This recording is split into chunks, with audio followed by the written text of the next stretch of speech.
This is Kugan Cassius for IFL TV in association with MTK Global. We're at the press conference for DeGALE versus Eubank Jr., 23rd of February at the O2. I'm joined by Chris Eubank Jr. All right, mate? Very good. Happy New Year. Great start to this interview. Happy New Year to you too. This is kind of the worst kept secret in boxing. But there's a time and a place for everything. Obviously, it couldn't be announced, and today it was announced. And it's the fight that you've wanted or called on since you beat Quinlan. This is a fight I've wanted since I turned pro. This is a fight that the public have wanted since I turned pro. It was always, when's DeGALE going to fight Eubank? When's Eubank going to fight DeGALE? And now we get to put it. Now we get to put the show on for the fans. What I'm really surprised that didn't happen today was any talk of the sparring stories, because that's something that's kind of been a little backbone to the Eubank DeGALE thing for quite a few years. No one quite really knows what happened in the sparring. We haven't seen any footage of this. You say one thing, he says another. But that didn't come up today. Well, he's not going to bring it up because he knows what happened. And I just don't feel the need to bring it up. You know, it's one of those things. It is a he said, she said. And at the end of the day, it's not the fight. The fight is on the February 23rd, and that's where we get to show, we get to show who's the real gravy. James labelled this fight as the retirement fight, which was something that you were reluctant to sort of go along with, if you like. But he kind of clearly sees this as the loser of this fight shouldn't really continue in boxing. But how did you kind of see that, what he was talking about? I see that as weakness. I see that as embarrassing for a man to be even having that word in his mind, let alone saying it at a press conference. It's shameful, and it's encouraging. You know, a fighter coming into a fight thinking about retiring if he loses, that's good for me, because I that thought process hasn't even come into my head. So he can label it wherever he wants. At the end of the day, all that matters is I train right, I spar right, and I go in there and teach this kid a lesson. He seems to think that you believe he's kind of washed up and finished and kind of won't get any better than what we've seen of James DeGALE. Is that how you view DeGALE? I view him as a man that I can beat savagely. You know, I view him as a man that I'm going to take out in spectacular fashion. His last few performances, yeah, they haven't been great. But I think that's due to, the level of the opponents he was facing. I don't think it, he probably just didn't take him seriously. He probably just didn't train accordingly, train right for those fights. He's 100% going to train right for me, because he knows if he doesn't, he's going to get hurt.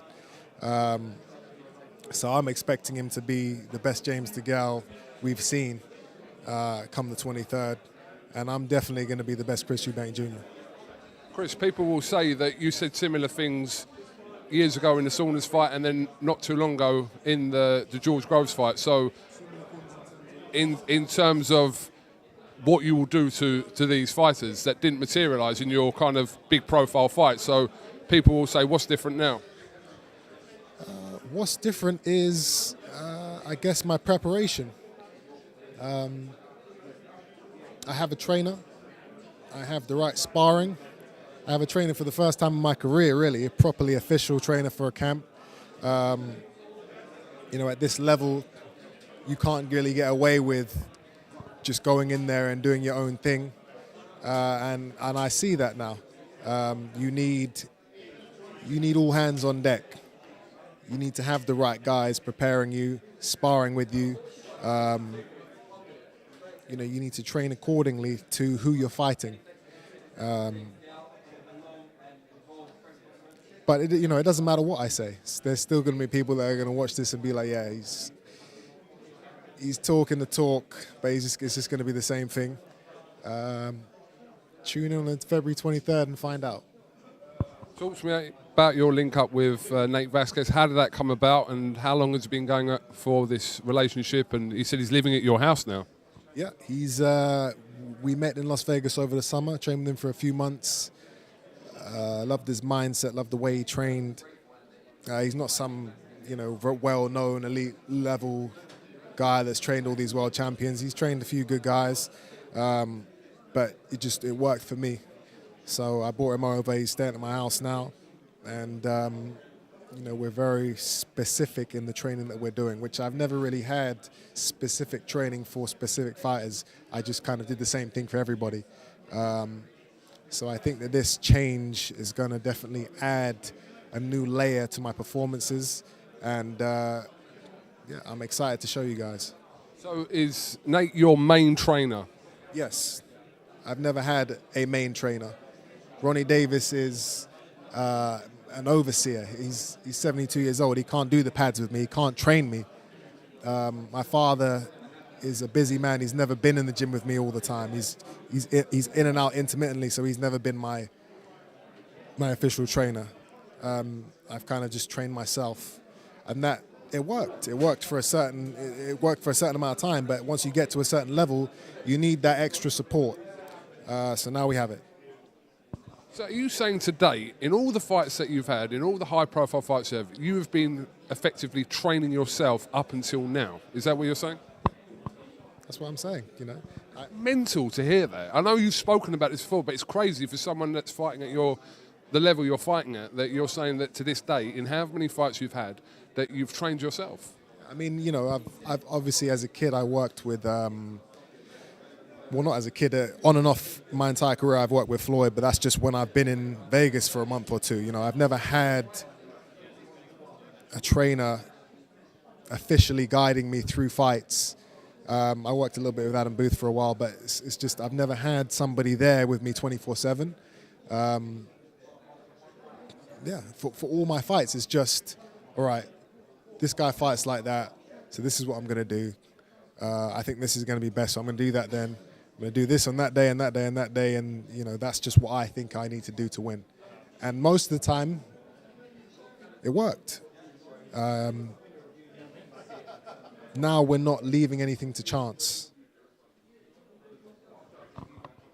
Everyone noticed, obviously, your father wasn't here today. Has your dad, not just because he's not here today, but has he taken a backward step from your career, or is he still involved as he always has been?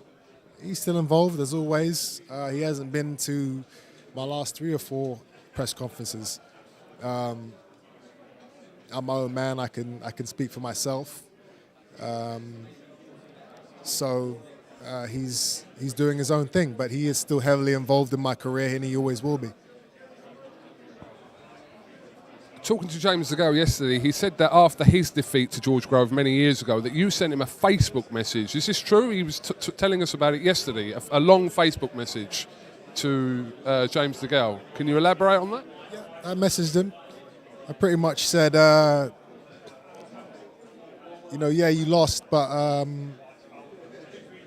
keep your head up, because one day me and you are going to fight. So don't go, losing that energy and that boxing will to win, because it would be a shame for us to not give the public this fight in the future. Yeah, he said he was talking about it yesterday. I never knew you'd sent him that message, but I suppose many years ago, when everyone was more active on Facebook, I suppose. He was talking about it yesterday. I just wanted your kind of version of it. Yeah, he was obviously very confident and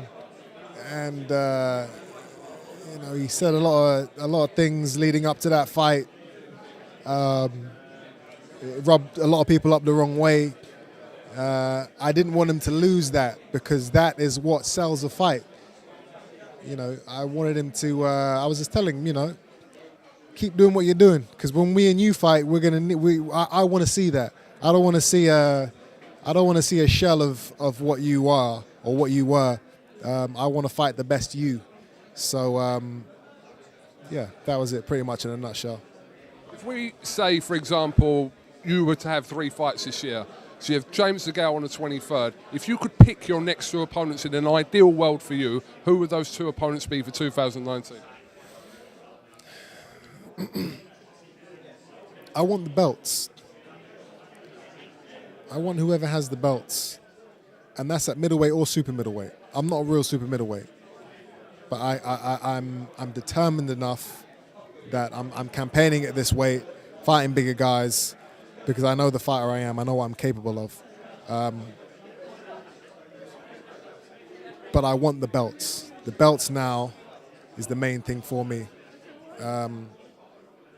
Super middle, or could it be middleweight as well? Middleweight, 100% at middleweight. If there's an opportunity for me at middleweight after this fight, I'm taking it. You know, I can't confine myself to one weight. I need to get the fights that are the best fights for me. But at the same time, give the public what they want as well. And that's what this fight's about. This fight's about, you know, yeah, me and James don't get along. We got a beef, and I wanted to fight him for years, but, you know, the fans have been asking for this fight for years. You know, I was dreading, finishing my career in however many years from now and looking back and saying, oh, man, I can't believe I didn't get to fight DeGALE. That's something I really didn't want to happen. So I was pushing and pushing and pushing for this fight, and now it's here. I love this fight. This is a great fight. I think it is too. You know, the styles, the mentality, the animosity, it's all there. And we're both at a stage now where we can't lose. We can't afford to lose. And there's a lot of pride involved in this fight.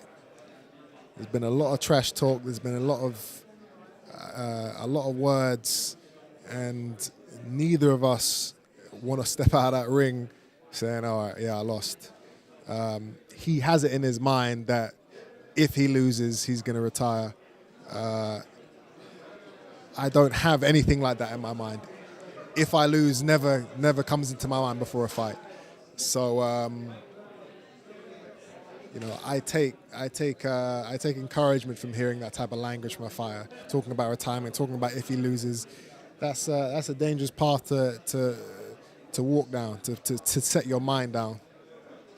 The last time we spoke was obviously after your win in Saudi Arabia against JJ McDonough. On the same night, obviously, George Groves was beaten by Callum Smith. We haven't heard anything from George Groves. First of all, what did you make of his defeat? And secondly, do you believe that George Groves will fight on again?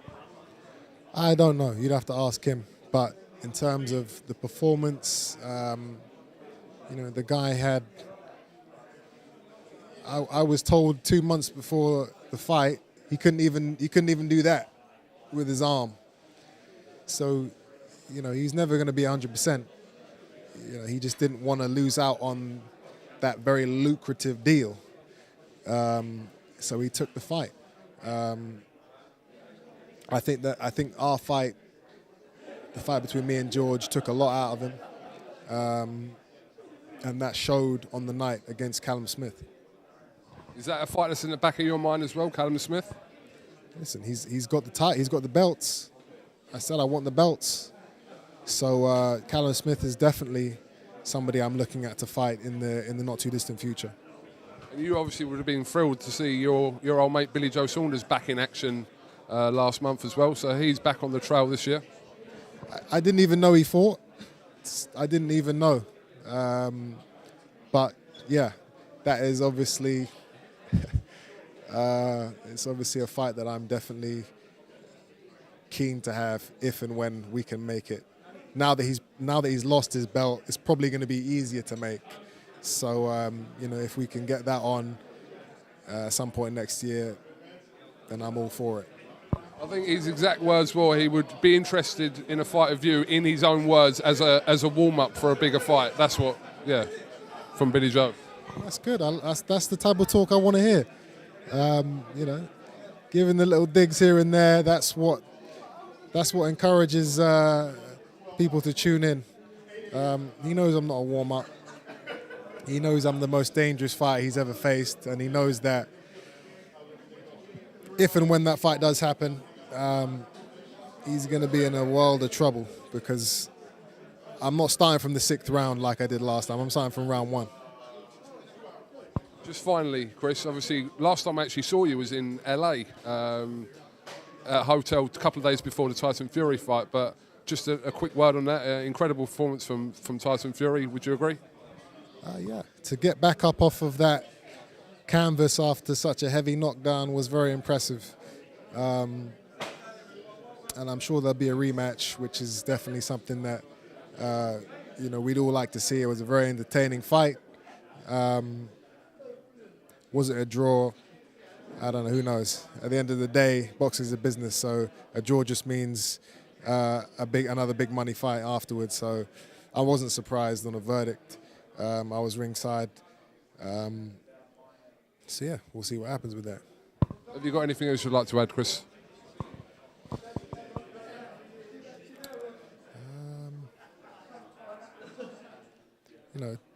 February 23rd, it's a make or break fight, and I'm treating it that way. I know I can't afford to lose. I know the repercussions of a bad performance. I know how important it is for me to beat James DeGALE, but not only beat him, but beat him in a spectacular fashion. And that's exactly what I'm going to do. Chris Eubank Jr., thank you very much for talking to IFL TV. 7 weeks this Saturday. It's on at the O2. Get your tickets or buy the pay-per-view. There it is.